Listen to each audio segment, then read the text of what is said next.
Hello everyone, आज हम origami parrot बनाएंगे। मैंने यहाँ पे एक छोटा सा हाउस बनाया है। हाउस के पास मैंने पिंजरा बनाया है। पिंजरा में मैंने ओरिगामी पैरेट दिखाया है और ट्री के ऊपर अपने बच्चों को खाना खिलाते हुए मम्मा पैरेट दिखाई है।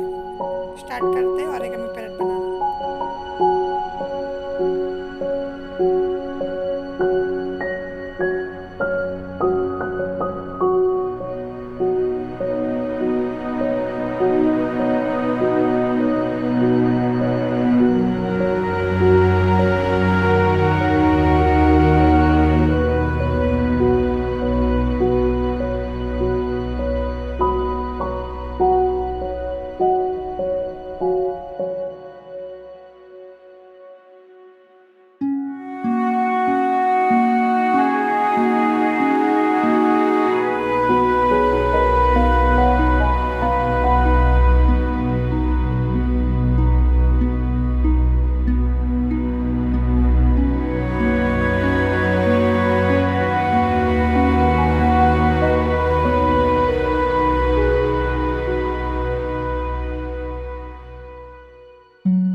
मैंने यहाँ पे बिग पैरेट बनाया है।